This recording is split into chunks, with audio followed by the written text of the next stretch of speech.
Hello everyone दोस्तों, क्या हाल चाल आप लोगों का। तो आज है हमारा 1000 वीडियोस की सीरीज का 175 नंबर का वीडियो। सो फ्रेंड्स, आज जो है हमारा क्वेश्चन लिया है हमने d² - 9 y = x³। तो ये हमारे पास में पहली चीज, तो जब हमारे पास RHS में डजंट इक्वल टू 0 टर्म आ रहा है तो हम क्या कहेंगे इसको कि ये हमारे पास नॉन होमोजीनियस इक्वेशन है।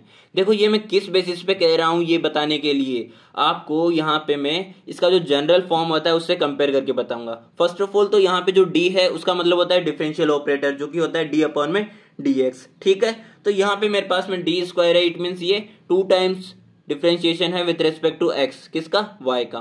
तो y का with respect to x 2 time differentiation है। एंड अब हमने इसको ओपन करके लिखा है, तो यहाँ पे मेरे पास आ गया d²y/dx² माइनस में 9y = x³। अब इस जो x³ की बात कर रहा था, ये देखिए यहाँ पे किस तरह से लिया मैंने। सबसे पहले तो nth ऑर्डर की है ये, क्योंकि यहाँ पे हाईएस्ट ऑर्डर क्या है, n है। And a0, a1, a2, an हमारे पास क्या है, कांस्टेंट कोफिशिएंट है। एंड यहाँ पे rx डजंट इक्वल टू 0 है, क्योंकि यहाँ पे x³ है। तो ये मेरे पास में क्या हो गई, नॉन होमोजीनियस डिफरेंशियल इक्वेशन। ठीक है, तो ये हो गया हमारा नामकरण। तो हमारी जो गिवन डिफरेंशियल इक्वेशन थी उसमें हाईएस्ट ऑर्डर क्या था, 2। तो इट मीन्स ये हमारे पास क्या हो गई, second order non homogeneous differential equation. ठीक है, अब हमें कैलकुलेट करना है कॉम्प्लीमेंट्री फंक्शन के लिए। ऐसे क्वेश्चंस में पहले आपको LHS को सॉल्व करना है एंड देन RHS को। तो LHS में हमारे पास क्या गिवन है, एक इक्वेशन विद डिफरेंशियल ऑपरेटर। तो उसका सॉल्यूशन हम किस तरह से निकालते हैं, बाय सब्स्टिट्यूटिंग y = e⁻mx, जिससे कि हमें क्या मिलेगा, ऑक्सिलरी इक्वेशन। तो यहां से जब आप y = e⁻mx को सब्स्टिट्यूट करेंगे तो मेरे को y का with respect to x differentiation भी करना पड़ेगा। तो मेरे पास क्या आएगा, m e⁻mx। एंड जब हम d²y/dx² निकालेंगे, क्योंकि मुझे तो यहाँ पे इसका सेकंड ऑर्डर का चाहिए ना डिफरेंशिएशन, क्योंकि मेरे को तो यहाँ पे 2 टाइम्स दे रखा है। तो यहाँ पे मेरे पास क्या आ जाएगा, m² e⁻mx।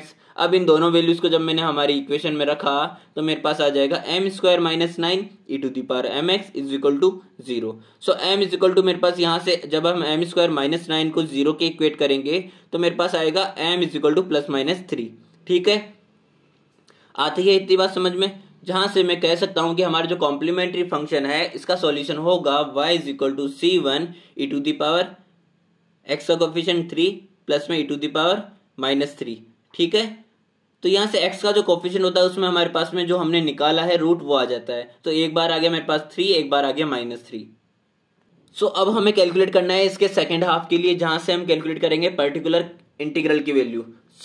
पर्टिकुलर इंटीग्रल की वैल्यू जब हमारे पास rx = x⁻n होगा तब हम किस तरह से करेंगे। First of all the particular integral क्या होता है, 1/f(d) and multiplication of rx।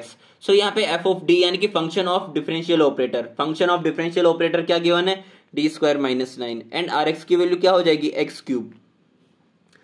जब भी हमारे पास इस तरह का कुछ टर्म आता है तो हमारा जो फर्स्ट मोटो होना चाहिए ऐसे डिफरेंशियल इक्वेशन को सॉल्व करने का, ऐसे पर्टिकुलर इंटीग्रल को सॉल्व करने का, वो होना चाहिए to make the coefficient of the leading term of f(d) unity. अब f(d) है d² - 9, इसका जो लीडिंग टर्म होगा उसको मुझे यूनिटी में कन्वर्ट करना है। तो यूनिटी में कन्वर्ट करने के लिए मुझे यहां से -9 को कॉमन ले लेना है, जिससे कि मेरे पास में आ जाएगा यूनिटी यानी कि 1। तो -9 कॉमन लूंगा तो क्या आएगा, 1 माइनस में d² 9 हो जाएगा।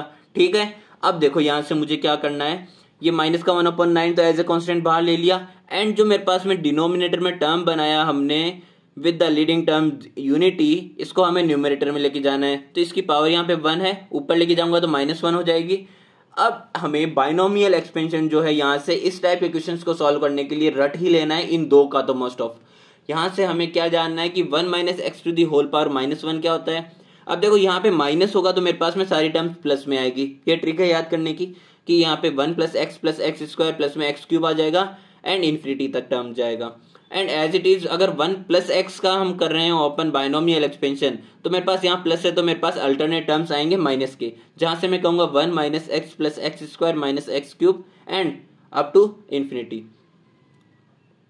तो मेरे पास यहाँ पे 1 - d² 9 है, तो यहाँ पे 1 + d² 9 प्लस में इसका मेरे पास क्या होगा, स्क्वायर यानी कि d⁴ हो जाएगा एंड 9 का स्क्वायर 81, एज इट इज चलता रहेगा। ठीक है, अब यहाँ से x³ है तो देखो मेरे को इसका उतने टाइम्स डिफरेंशिएशन करना है जब तक ये 0 नहीं बन जाता। तो मेरे को एक्स क्यूब को पहले तो ये अंदर मल्टीप्लाई करूंगा तो ये 1 टाइम होगा, तो यहाँ पे तो कोई डिफरेंशियल होगा नहीं। जब हम इसका 2 टाइम्स करेंगे तो यहाँ पे पहले तो एक बार करेंगे तो एक्स क्यूब का क्या आएगा 3x² आएगा, एंड अगेन करेंगे तो 6x आएगा। ठीक है, तो यहाँ से मैं इसका लिख दिया 3 इंटू 2x। अब जब आप इसका 4 टाइम्स करेंगे तो देखो ये 2 टाइम्स में तो 6x आया था, 3 टाइम्स में क्या आ जाएगा 6, बट 4 टाइम में मेरे पास कांस्टेंट टर्म का क्या हो जाएगा 0 बन जाएगा। ठीक है, आती है इतनी बात समझ में। तो यहां से मेरे पास इतना ही टर्म लेना है जितना मेरे पास 0 नहीं बन रहा है। तो मेरे पास में क्या आ जाएगा finally P I is equal to minus का 1/9 एक्स क्यूब प्लस में 6x/9। ठीक है, अब यहाँ से मैंने ओपन किया है तो मेरे पास फाइनली जो टर्म मिलेगी आफ्टर सिंप्लीफिकेशन वो आएगी माइनस का x cube divided by 9 minus 2/27x।